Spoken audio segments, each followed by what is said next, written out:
Alors voilà, on va centrer le texte dans son bloc. Même si le bloc restait transparent et qu'on ne le voit pas, c'est toujours plus propre de faire les choses proprement. Donc, on va centrer la balise dans son bloc. Pour ça, on va utiliser la palette paragraphe, menu texte paragraphe. Menu texte paragraphe. Ne confondez pas avec style de paragraphe, c'est autre chose ça. En fait, la palette paragraphe sert à générer des styles éventuellement, et la palette des styles sert à aller les utiliser. Donc nous, ici, on est en train de construire, donc on passe par la palette paragraphe. Vous allez centrer, bien sûr. Alors vous allez dire, oui, on avait la même chose au-dessus. Oui, c'est possible. Au-dessus, ça change chaque fois en fonction de l'outil que vous êtes en train d'utiliser.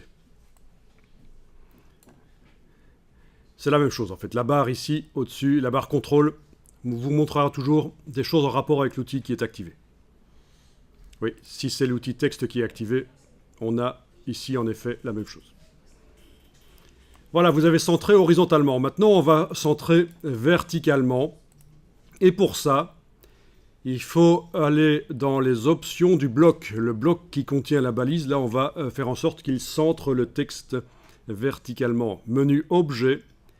Option de bloc de texte. Donc c'est commande B sur le Mac, CTRL B sur le PC. Et dans les options de bloc de texte ici, vous avez alignement centré. Donc justification verticale centrée. Vous pouvez même voir avant ce que ça va donner en cochant le petit aperçu. On voit que ce sera au centre du bloc à peu de choses près.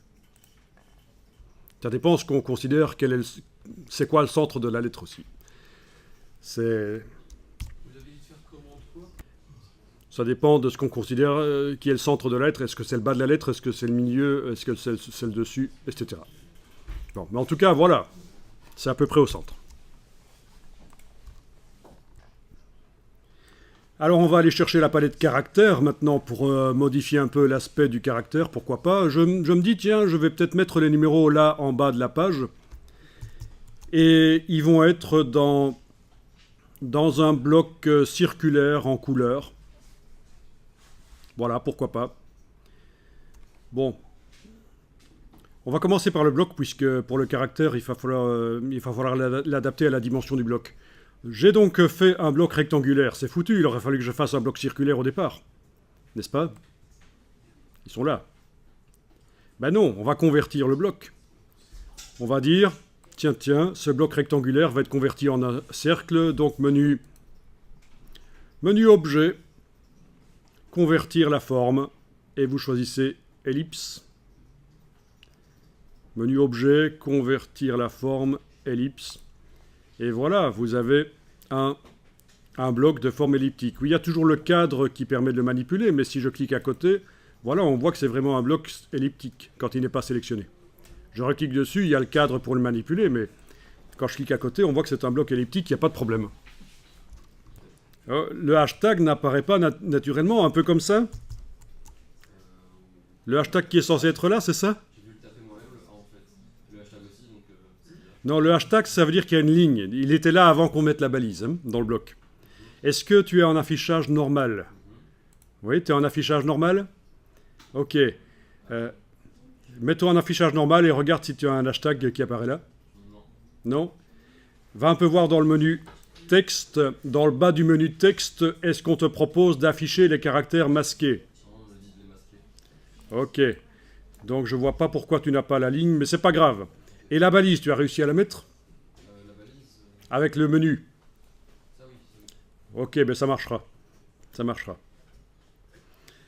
Bon. Donc, on va faire en sorte que ce soit un vrai cercle. Vous allez modifier les dimensions. Ça va se passer d'abord ici. C'est un cercle chez moi de 44 mm sur 24. Hein. Bon, ben, je vais à peu près mettre 30 sur 30, pourquoi pas. 30 sur 30.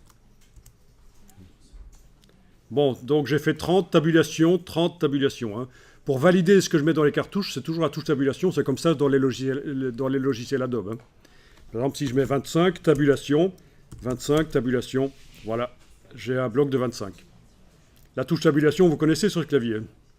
c'est ce qui permet de passer au cartouche suivant. Donc ça valide la valeur que j'ai mise dans le cartouche. Oui, ces petites cartes, on appelle ça des cartouches, en fait. Hein. 25 ou 30, peu importe, puisque maintenant, je vais, avec la flèche noire, prendre une poignée du coin, et avec la touche majuscule, je vais redimensionner. Voilà, pour que le cercle soit un peu plus petit. Je suis arrivé à combien? 10? Ouais, 10,4, c'est bien. Un peu plus petit peut-être, voilà. Ça va aller.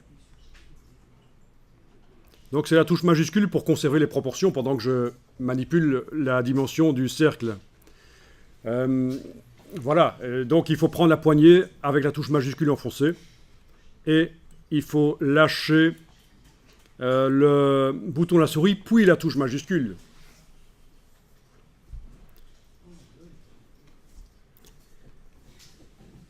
Alors, dans le cas des blocs texte, il y a une solution pour agrandir ou diminuer un bloc avec le texte qui se met à jour aussi à l'intérieur, qui s'agrandit ou qui diminue. Ce sera avec l'outil de transformation manuelle, ça pourra vous servir. Faites un test, regardez. Quand vous prenez l'outil de transformation manuelle, vous faites la même opération avec la touche majuscule, poignée du coin. Mais là, vous voyez la différence, c'est que la lettre à l'intérieur change de dimension. Tandis que si c'est avec la flèche noire, la lettre à l'intérieur ne change pas de dimension.